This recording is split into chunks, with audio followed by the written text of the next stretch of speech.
நம்ம சேனலில் என்ன செய்யலாங்கன்னா சுண்டைக்காய் கிரேவி செய்யலாங்க. அதுக்கு சுண்டைக்காயை வந்து பறிச்சுட்டு வந்துருக்குறேங்க. இதை வந்து சுண்டைக்காயை தட்டி எடுத்துக்கணுங்க. தட்டி எடுத்துகிட்டு அப்புறம் காட்டுறேங்க.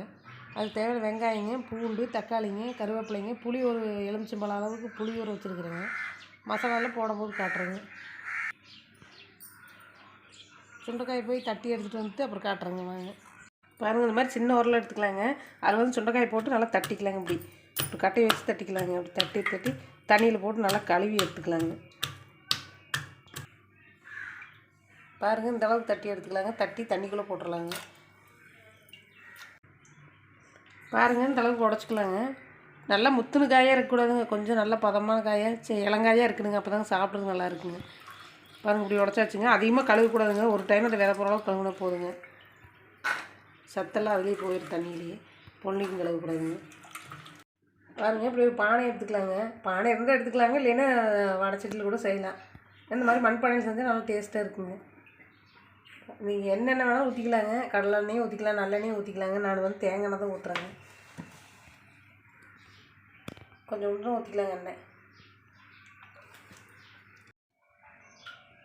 பாருங்கள், எண்ணெய் நல்லா காய்ச்சிச்சுங்க. கடுகு போட்டுக்கலாங்க. கடுகு பொரிட்டுங்க. பாருங்கள், கடுகு வெடிச்சிருச்சுங்க. பொரியும் கடுகு. கொஞ்சம் வெந்தயம் போட்டுக்கலாங்க.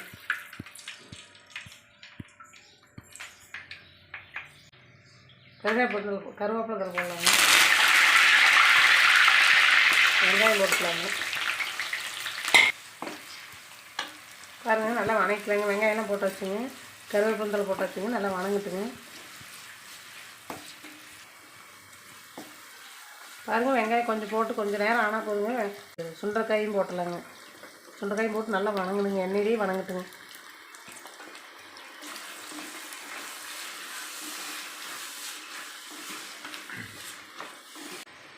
பாருங்கள், சுண்டைக்காய் நல்லா சுண்டி வர அளவுக்கு நல்லா வணங்கணுங்க. அப்போ தான் நல்லா டேஸ்ட்டாக இருக்குங்க. நல்லா மூடி வச்சிடலாம். கொஞ்சம் நேரம் நல்லா எண்ணெயிலேயே வணங்கட்டுங்க. பாருங்கள், சுண்டைக்காயை போட்டு இப்படி வந்து நல்லா வணங்கிடுச்சுங்க. எண்ணெயிலேயே இன்னும் வேகணுங்க. இன்னும் கொஞ்சம் நேரம் நல்லா வணங்கணுங்க. நல்லா எண்ணெயிலேயே வணங்கணுங்க சுண்டைக்காய். அப்போ தாங்க கசப்பு வராது, நல்லா டேஸ்ட்டாக இருக்குங்க குழம்பு. பாருங்கள், இது ரொம்ப உடம்புக்கு சத்தானதுங்க. இது வீட்லேயே நீங்கள் செடி இருக்குதுங்க. வீட்லேயே பொறிச்சு பண்ணுறேங்க இயற்கையாக. இது வந்து இந்த மாதிரி செஞ்சு சாப்பிட்டிங்கன்னா குடல் புண்ணு இருந்தால் கூட ஆறிடுங்க. ஒரு சுகர் பேஷண்ட்டு இது நல்லா சாப்பிட்லாங்க. வாரத்தில் ஒரு டைம் எடுத்துக்கலாங்க. ரொம்ப நல்லதுங்க. சுகர் கண்ட்ரோலில் இருக்குங்களா. கொஞ்சம் நேரம் வேகணுங்க. தட்டத்தை வச்சு மூடிடலாங்க. இன்னும் கொஞ்சம் நேரம் நல்லா வணங்கணுங்க. தட்டத்தை வச்சு மூடலாங்க. அப்புறம் காட்டுறேங்க அப்படின்னு பார்க்கலாங்க. பாருங்க, இந்தளவுக்கு நல்லா பொரிஞ்சிருச்சுங்க. நல்லா எண்ணெயிலேயே பொரிஞ்சிருச்சுங்க. தக்காளி பழம் போட்டு கொஞ்சம் நேரம் மூடி வைக்கலாங்க. தக்காளி போட்டு நல்லா அது நல்லா வணங்கட்டும். கொஞ்சம் உப்பு போட்டுக்கலாங்க. அப்போ தான் நல்லா தக்காளி பழம் வேகுங்க. கல் உப்பு போட்டுக்கலாங்க.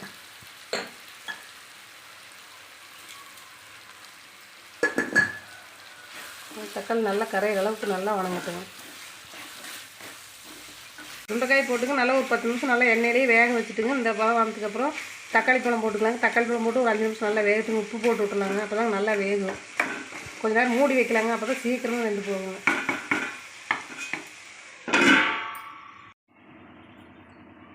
பாருங்கள், மூடி வச்சு ஒரு 5 நிமிஷம் இருக்குங்க. பார்க்கலாங்க எப்படி இருக்குதுன்ட்டு. பாருங்கள், இந்தளவுக்கு ஆயிடுச்சுங்க. தக்காளி நல்லா வெந்துருச்சுங்க. பாருங்கள், நல்லா இந்தளவுக்கு இருக்குதுங்க. தக்காளி நல்லா நெய்யில் கரண்டிக்கு மாதிரி சுடிடுங்க.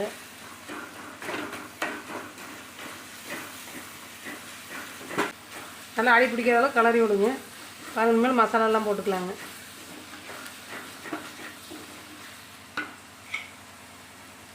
பூண்டு தட்டி வச்சுக்கிறேங்க. பூண்டு போட்டுக்கலாங்க.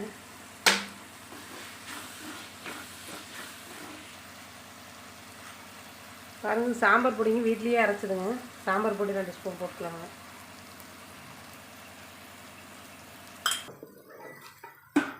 பாருங்கள், மட்டன் மசாலா தூளுங்க. இது வீட்லேயே செஞ்சுடுங்க. அது ஒரு ஸ்பூன். பாருங்கள், 1 ஸ்பூன் போட்டுச்சுங்க. ஒரு 1/2 ஸ்பூன் போட்டுக்கலாங்க. மணமாக இருக்குங்க. மஞ்சள் தூள் போட்டுக்கலாங்க. போட்டு நல்லா கலரலாங்க.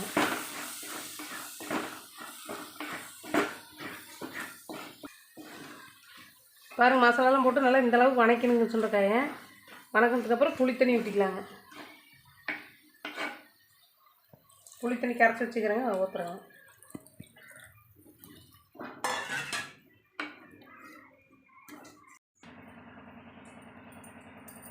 பாருங்கள், புளி தண்ணி ஊற்றி இந்த அளவுக்கு இருக்குதுங்க. நம்ம கொஞ்சம் தண்ணி ஊற்றிக்கலாங்க குழம்பு வேகிறதுக்கு. ஊற்றி வச்சுங்க. கொஞ்சம் பெருங்காயத்தூள் போட்டுக்கலாங்க, மணமாக இருக்குங்க. பெருங்காயத்தூள் 1 ஸ்பூன் போட்டுக்கலாங்க. என்ன தேங்காய் கூட அரைச்சி ஊற்றலாங்க. தேங்காய் வேண்டாங்கிறீங்க இப்படியே விட்டுக்கலாங்க. நான் இப்படியே தான் விட போகிறேங்க. தேங்காய் வேணால் அரைச்சி ஊற்றிக்கலாங்க. வெறும் தேங்காய் அரைச்சி ஊற்றிக்கிங்க, நல்லாயிருக்கு. பாருங்கள், எல்லாம் போட்டாச்சுங்க. புளி தண்ணி ஊற்றி வச்சுங்க, உப்பு போட்டாச்சுங்க, ஊற்றி வச்சுங்க. இந்த அளவுக்கு இருக்குதுங்க குழம்பு. ஒரு 4 நிமிஷம் வேகட்டுங்க, அப்புறம் ஆஃப் பண்ணிடலாங்க. சுவையான சுண்டக்காய் குழம்பு ரெடி ஆயிருங்க. பாருங்கள், 4 நிமிஷம் ஆயிடுச்சுங்க. மூடி வச்சு பார்க்கலாம் எப்படி இருக்குதுன்ட்டு. பாருங்கள், இந்த அளவுக்கு சுண்டி வந்துருச்சுங்க. தண்ணியெல்லாம் நல்லா கிரேவி மாதிரி ஆயிடுச்சு பாருங்கள்.